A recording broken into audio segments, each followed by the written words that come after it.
Cerca de 26% das crianças e adolescentes com idade entre 5 e 17 anos no Brasil apresentam sintomas de ansiedade e depressão e precisam de tratamento especializado. Isso segundo pesquisa do Instituto de Psiquiatria da USP. Falta de ar, tremores e crises de choro são manifestações bastante frequentes nessa fase de retorno dos estudantes às salas de aula e às atividades de antes da pandemia. Sobre este assunto e as formas de encarar o transtorno da ansiedade em crianças e adolescentes, eu conversei com o professor de Psiquiatria da Infância e Adolescência da USP, Guilherme Polanzik. A ansiedade é um afeto, é uma emoção que todos nós sentimos, eu, você, quem está nos assistindo agora, e essa ansiedade ela pode ficar maior em momentos de maior estresse, em alguns momentos da vida, em outros momentos menor. Os transtornos de ansiedade, então vamos dizer assim, seria uma doença da ansiedade. Seria quando a ansiedade fica intensa, fica desproporcional aos eventos que estão acontecendo e trazendo prejuízo, trazendo sofrimento para as pessoas. A ansiedade pode estar num basal, então eu estou constantemente ansioso e eventualmente episódios de maior ansiedade.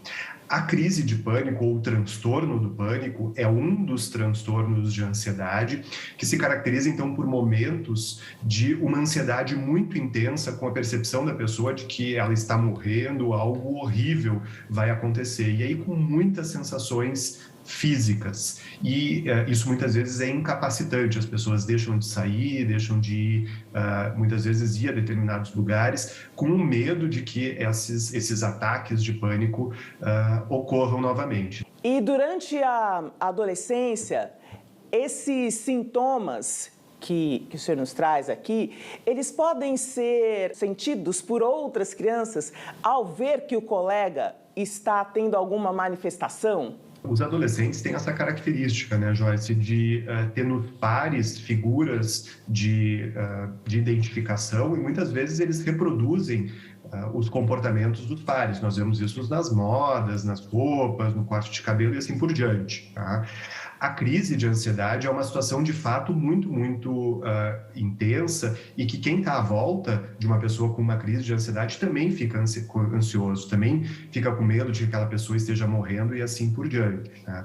Agora, ter propriamente uma crise de ansiedade já é um pouquinho mais difícil. Aí nós precisamos pensar que eventualmente todo um grupo foi exposto a uma situação de mais estresse, eventualmente a um trauma, ou que nós temos um grupo que está mais frágil do ponto de vista emocional e que aí eventualmente tem uma suscetibilidade maior a reproduzir aquelas cenas que nós vimos ali nos vídeos.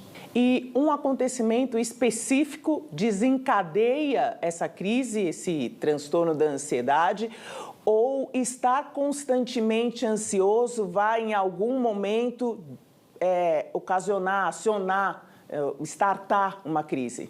Então, os transtornos de ansiedade, eles têm uma influência genética.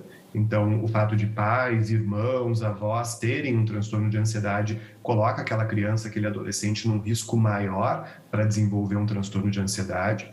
Nós sabemos que o jeito que é o temperamento da pessoa, se é mais introvertida, tem mais dificuldade de resolver problemas, de se colocar, também é uma situação que coloca as crianças e os adolescentes em maior risco, e situações de estresse ou, eventualmente, situações traumáticas podem também contribuir e, eventualmente, são o gatilho para que um transtorno de ansiedade aconteça.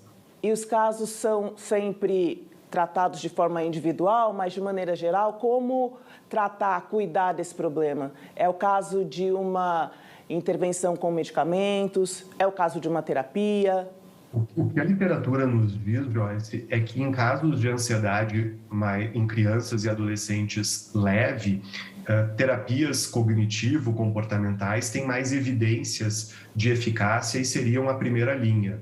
Quando nós temos situações em que a criança ou adolescente não respondeu a uma psicoterapia por um tempo adequado, ou nós temos uma situação de um transtorno de ansiedade moderado ou moderado a grave, aí a medicação associada à terapia cognitivo-comportamental são as intervenções que são com maior embasamento na literatura que se mostram, de fato, eficazes, né, para tratar a ansiedade em crianças e adolescentes. E a gente percebe a preocupação dos pais, não intensa e não seria diferente.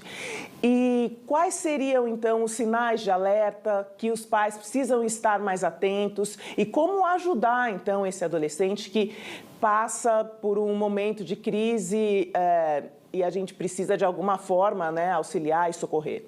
A ansiedade, enfim, é uma experiência interna e muitas vezes as crianças, os adolescentes não compartilham essas emoções, não contam o que estão sentindo. Então, uma relação próxima com os filhos e em que os filhos se sentem seguros e à vontade de expressar o que sentem é muito importante. A ansiedade muitas vezes também aparece no comportamento, né? Então, situações em que a gente percebe que aquela criança, aquele adolescente expressa medo, expressa preocupações, eventualmente tem sintomas físicos frequentes, alterações de sono, problemas escolares, todos são sinais, vamos dizer assim, não tão específicos, mas que podem apontar para um transtorno de ansiedade ou mesmo para uma ansiedade intensa, que não necessariamente é um transtorno. E as escolas também têm um papel importante nesse sentido. Muitas vezes os pais ficam um pouco sem parâmetros e muitas vezes não observam comportamentos que aparecem na escola. Então é importante também a escola estar atenta e entender que ela também pode ter um papel muito importante em termos de promoção da saúde mental e também em termos de prevenção, identificando precocemente e enfim, dando o suporte que as famílias, as crianças precisam.